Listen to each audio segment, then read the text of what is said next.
تو خوشحال کر اپنی مخلوق پر رحم کر رحم کر۔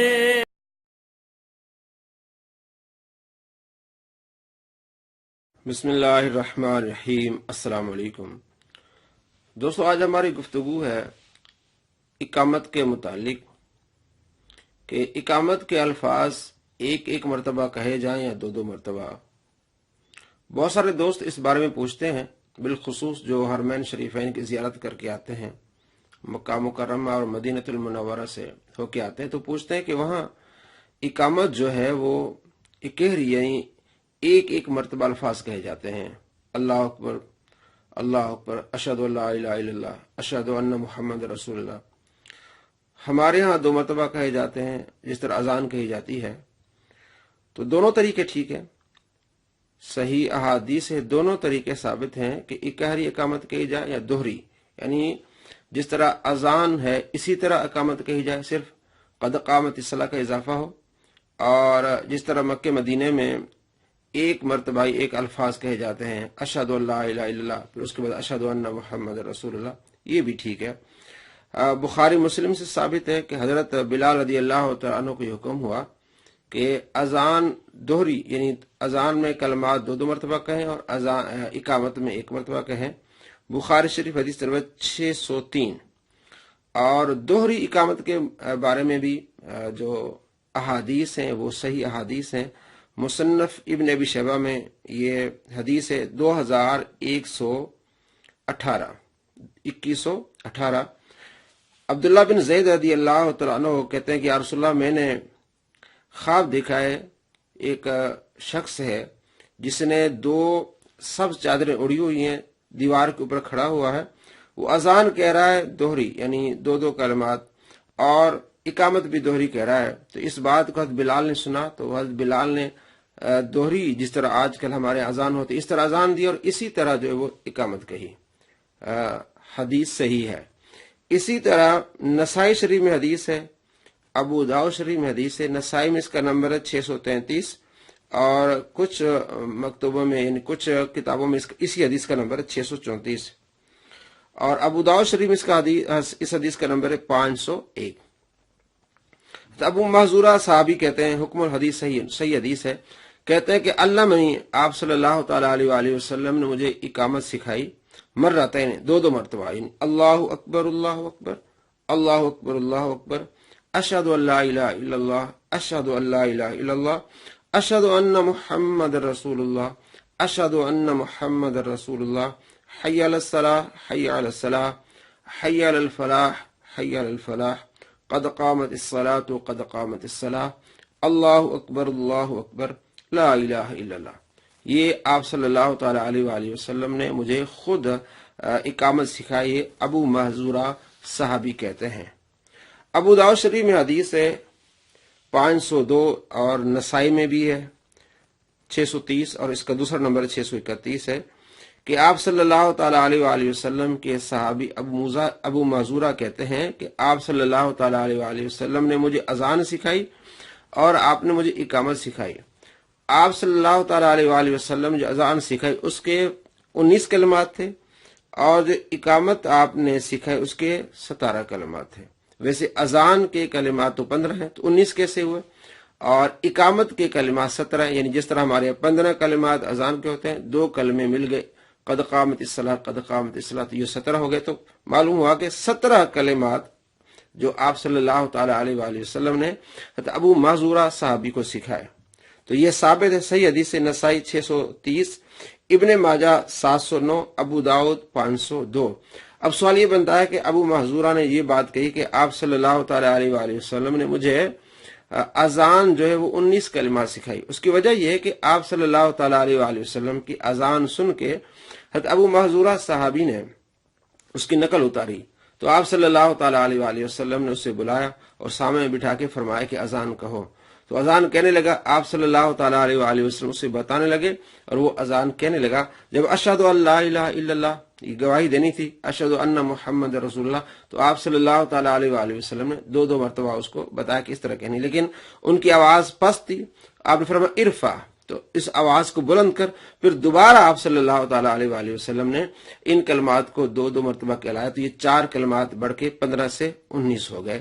یہ اس لیے 19 کلمات۔ تو اذان آپ صلی اللہ تعالی علیہ وآلہ وسلم نے سکھائی، اس کے بعد آپ صلی اللہ تعالی علیہ وآلہ وسلم نے اقامت سکھائی، تو 17 کلمات اقامت آپ صلی اللہ تعالی علیہ وآلہ وسلم نے انہیں سکھائے ہیں۔ یہ حدیث آپ کے سامنے ہے، نسائی شریف میں حدیث ہے 633 اور دوسرا اس کا نمبر 634، اور ابن ماجہ میں حدیث ہے 708۔ میں آپ کو ابن ماجہ سے حدیث سنانا چاہوں گا۔ حضرت ابو محذورہ کہتے ہیں کہ آپ صلی اللہ تعالی علیہ وآلہ وسلم ایک سفر سے واپس آئے، اور نسائی میں ہے کہ آپ صلی اللہ تعالی علیہ وآلہ وسلم حنین کے سفر سے واپس آئے، تو کہتے ہیں کہ آپ صلی اللہ تعالی علیہ وآلہ وسلم کے مؤذن نے اذان کہی تو ہم نے سنی، یعنی میں ابھی مسلمان نہیں تھا، میں نے سنی اور ہم ساتھی اور بھی ہمارے ساتھ تھے، تو ہم اس کی نقلیں اتارنے لگے، اذان کی نقلیں اتارنے لگے، اور میری اونچی آواز تھی، تو آپ صلی اللہ تعالی علیہ وآلہ وسلم نے ایک صحابی کو بلا بھیجا کہ ان کو بلاؤ، یعنی 10 کے قریب لڑکے تھے ہم، تو آپ صلی اللہ تعالی علیہ وآلہ وسلم فرمایا ان کو بلاؤ۔ یہ 10 کے الفاظ جو ہیں یہ نسائی میں 633 اور دوسرا نمبر 634۔ کہتے ہیں آپ صلی اللہ تعالی علیہ وآلہ وسلم ہمیں بلایا، ہم گئے تو آپ نے فرمایا کہ کس کی آواز مجھ تک پہنچی ہے، جس کی آواز بلند تھی، تو سب نے کہا کہ یہ لڑکا، یعنی میرے بارے میں کہا۔ تو آپ صلی اللہ تعالی علیہ وآلہ وسلم نے مجھے قریب کیا، اور اس وقت میں مسلمان نہیں تھا، تو میں سب سے زیادہ آپ صلی اللہ تعالی علیہ وآلہ وسلم کو ناپسند کرتا تھا۔ آپ صلی اللہ تعالی علیہ وآلہ وسلم نے مجھے قریب کیا اور فرمایا جس طرح میں کہتا جاؤں اس طرح کہو، خود و نفس نفیس نبی صلی اللہ تعالی علیہ وآلہ وسلم نے مجھے اذان سکھائی۔ تو جب آپ صلی اللہ تعالی علیہ وآلہ وسلم اذان سکھاتے رہے تو آپ نے فرمایا اللہ اکبر، قل کہو اللہ اکبر اللہ اکبر اللہ اکبر اللہ اکبر، اشہد ان لا الہ الا اللہ اشہد ان لا الہ الا اللہ اشہد ان محمد رسول اللہ اشہد ان محمد رسول اللہ، ثم قال لی، پھر آپ صلی اللہ تعالی علیہ وآلہ وسلم مجھے فرمایا ارفع من صوتک، اپنی آواز کو اونچا کر۔ یعنی اس سے معلوم ہوا کہ جب یہ شہادتین کے کلمے آئے تو حضرت ابو محذورہ مسلمان نہیں تھے، تو اس آواز کو پست کیا، تو آپ نے فرمایا ارفع، یعنی آواز کو اونچا کر۔ پھر دوبارہ آپ صلی اللہ تعالی علیہ وآلہ وسلم نے انہیں یہ کلمات سکھائے پڑھائے، اشہد ان لا الہ الا اللہ اشہد ان لا الہ الا اللہ اشہد ان محمد رسول اللہ اشہد ان محمد رسول اللہ، حی علی الصلاۃ حی علی الصلاۃ حی علی الفلاح حی علی الفلاح، اللہ اکبر لا الہ الا اللہ۔ تو معلوم ہوا۔ اچھا پھر کیا ہوا؟ کہتے ہیں آپ صلی اللہ تعالی علیہ وآلہ وسلم نے مجھے قریب کیا اور آپ نے مجھے تھیلی دی جس میں چاندی تھی، اور آپ صلی اللہ تعالی علیہ وآلہ وسلم نے میرے چہرے پر ہاتھ پھیرا، یعنی ماتھے پر ہاتھ پھیرا، پھر چہرے، پھر سینے پر ہاتھ لائے، پھر جگر، پھر ناف تک آپ صلی اللہ تعالی علیہ وآلہ وسلم ہاتھ لائے، تو میرے دل کی دنیا بدل گئی۔ اذان سے پہلے میں سب سے زیادہ ناپسند کرتا تھا آپ صلی اللہ تعالی علیہ وآلہ وسلم کو، لیکن اب ساری دنیا سے محبوب میرے نبی صلی اللہ تعالی علیہ وآلہ وسلم ہے۔ تو میں نے عرض کیا رسول اللہ مجھے مؤذن بنائی ہے، تو آپ صلی اللہ تعالی علیہ وآلہ وسلم مجھے مکہ المکرمہ کا مؤذن بنا دیا۔ تو یہ اضافی کلمات جو 4 تھے اس کی وجہ یہ ہوئی۔ تو اذان میں 15 کلمات ہیں، تو 2 کلمات اور بڑھا دیے جائے، قد قامت الصلاۃ کے، تو 17 کلمات بن جاتے ہیں۔ تو دونوں طریقے صحیح ہیں جو حرمین شریفین میں ہیں کہ اکہری اقامت کی جاتی ہے، وہ بھی طریقہ ٹھیک ہے، اور جو ہمارے ملک پاکستان اور ہندوستان اور بنگلہ دیش وغیرہ ملکوں میں یہ پڑھی جاتی ہے، یہ بھی ٹھیک ہے کیونکہ احادیث ثابت ہے۔ اور حضرت عبداللہ بن مسعود اور حضرت علی رضی اللہ تعالیٰ عنہ وہ بھی اسی طریقے کو اپناتے تھے، کیونکہ آپ زیادہ کوفہ رہے ہیں، حضرت عبداللہ بن مسعود رضی اللہ عنہ اور حضرت علی رضی اللہ تعالیٰ عنہ، تو وہاں سے پھر جو کوفہ کے علماء تھے، بالخصوص امام ابو حنیفہ رحمۃ اللہ علیہ نے اسی طریقے کو اپنایا کہ اذان دوہری تو اقامت بھی دوہری، صرف قد قامت الصلاۃ و قد قامت الصلاۃ کا اضافہ ہوگا۔ اس کی جو دلیل ہے وہ مصنف ابن ابی شیبہ میں حدیث ہے 2137 کہ حضرت علی رضی اللہ تعالیٰ عنہ اذان اور اقامت آپ 2 مرتبہ کا کرتے تھے۔ ایک مرتبہ آپ قوم سے گزرے تو انہوں نے اقامت کہی 1 مرتبہ، تو آپ نے فرمایا نہیں اس کو دوہرا کہو۔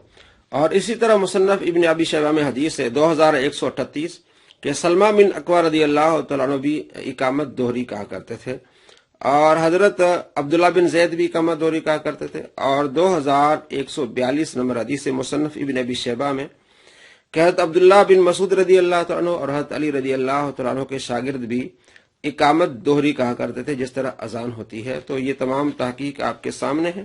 اور بالخصوص ان احادیث پر جو حکم لگایا ہے صحیح کا، یہ امام نیمی رحمۃ اللہ علیہ ان کی کتاب آثار سنن، اس کو آپ دیکھ سکتے ہیں. اردو ترجمہ اگر آپ دیکھنا ہو تو 97 صفحہ ہے. تو اس کی پوری تحقیق انہوں نے کی ہے. اسی طرح علامہ غلام رسول سعیدی رحمۃ اللہ علیہ نے تحقیق کی ہے. بہرحال دونوں طریقے ٹھیک ہے کہ جس طرح اذان کہی جاتی اسی طرح اقامت کہی جائے، اور صرف قد قامت الصلاۃ کا اضافہ کیا جائے. اور جو حرمین شریفین میں اکہری اقامت کی جاتی ہے وہ بھی ٹھیک ہے، اس میں کوئی لڑائی جھگڑا نہیں ہے. دونوں طریقے ثابت ہیں. السلام علیکم ورحمۃ اللہ وبرکاتہ.